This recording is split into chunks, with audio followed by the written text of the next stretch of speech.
क्या आपकी take home salary अब कम होने वाली है? क्या नया वेज कोड आपके पीएफ और ग्रेच्युटी पर बड़ा असर डाल देगा?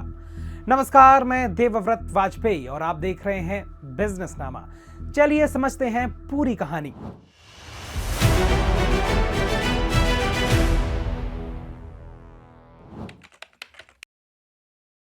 भारत सरकार ने वेज कोड को लागू कर दिया है। ये कोड कर्मचारियों की पूरी सैलरी स्ट्रक्चर को बदल देगा। विशेषज्ञों के मुताबिक टेक होम सैलरी तो कम होगी, लेकिन लंबी अवधि की बचत पहले से कई गुना बढ़ जाएगी। सबसे बड़ा बदलाव बेसिक सैलरी में है। अब किसी भी कर्मचारी की बेसिक सैलरी, डीए और रिटेनिंग अलाउंस मिलाकर सीटीसी का कम से कम 50% होना अनिवार्य है। पहले कंपनियां बेसिक केवल 30 से 35% रखकर बाकी राशि अलाउंस में डाल देती थी, ताकि कर्मचारी के हाथ में ज्यादा पैसा आए। लेकिन अब ऐसा नहीं होगा। यदि अलाउंस 50% से ज्यादा हुए तो अतिरिक्त हिस्सा बेसिक में जोड़ दिया जाएगा।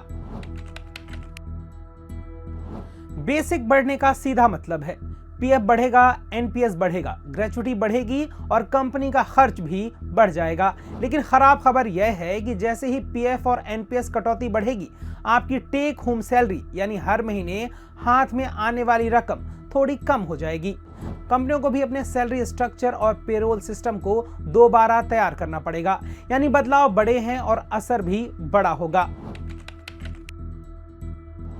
सीए पराग जैन बताते हैं कि पीएफ और एनपीएस की गिनती बेसिक सैलरी पर होती है। इसलिए जैसे ही बेसिक बढ़ेगा, पीएफ और एनपीएस में कंपनी और कर्मचारी दोनों को ज्यादा योगदान देना पड़ेगा। इसी तरह ग्रेच्युटी, लीव इनकैशमेंट और अन्य लंबी अवधि की रकम भी बढ़ जाएगी। कंपनियों को अपने फाइनेंशियल स्टेटमेंट में इन नई देनदारियों को शामिल करना होगा। सबसे बड़ी बात यह है कि नया वेज कोड पूरे देश में एक जैसा लागू होगा। कंपनी किसी भी राज्य में हो, पीएफ, बोनस, ग्रेच्युटी और ईएसआईसी की गणना अब एक समान रहेगी। नई टैक्स रिजीम में पहले ही एचआरए और कई अलाउंस पर टैक्स छूट खत्म हो चुकी है। अब नए वेज कोड आने के बाद अलाउंस कम होंगे, जिससे पुराने टैक्स रिजीम चुनने वाले लोगों को ज्यादा नुकसान होगा।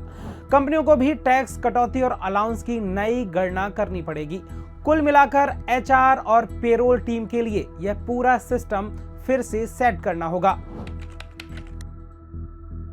टैक्स बडी के फाउंडर सुजीत बांगड़ कहते हैं कि टेक होम सैलरी भले कम हो, लेकिन पीएफ और एनपीएस में बढ़ती बचत कर्मचारियों को बड़ी ताकत देगी। उन्होंने एक उदाहरण दिया। अगर किसी कर्मचारी की सालाना सैलरी 12 लाख रुपए है और उम्र 30 साल है, तो नए वेज कोड के बाद पीएफ का योगदान लगभग 7200 रुपए से बढ़कर 12,000 रुपए प्रति माह हो जाएगा, यानी हर महीने 4800 रुपए की अतिरिक्त बचत। लंबी अवधि में सिर्फ पीएफ में ही लगभग 1.24 करोड़ रुपए की अतिरिक्त राशि जमा हो सकती है।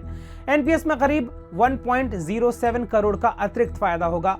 दोनों मिलाकर रिटायरमेंट फंड 3.46 करोड़ रुपए से बढ़कर लगभग 5.77 करोड़ रुपए तक पहुंच सकता है, यानी करीब 2.3 करोड़ रुपए का अतिरिक्त फायदा बिना कोई एक्स्ट्रा मेहनत किए। सुजीत बांगड़ कहते हैं कि पीएफ और एनपीएस जैसी जबरन बचत योजनाएं कर्मचारियों के लिए फायदेमंद होती हैं। एसआईपी या एफडी की तरह इन्हें बीच में रोका नहीं जा सकता, इसलिए धीरे धीरे एक बड़ा फंड बन जाता है। नए वेज कोड के कारण यह मजबूरन बचत और मजबूत होगी। आज हाथ में थोड़े कम पैसे आएंगे, लेकिन रिटायरमेंट के समय बड़ा और सुरक्षित फंड बनेगा। तो क्या नया वेज कोड जल्दी लागू हो जाएगा? क्या आपकी टेक होम सैलरी बदलेगी और पीएफ एनपीएस में बड़ी बढ़त होगी? जवाब जल्द सामने आएगा। वीडियो अच्छा लगा हो तो लाइक करें, शेयर करें और बिजनेस स्टैंडर्ड हिंदी को सब्सक्राइब करना बिल्कुल ना भूलें।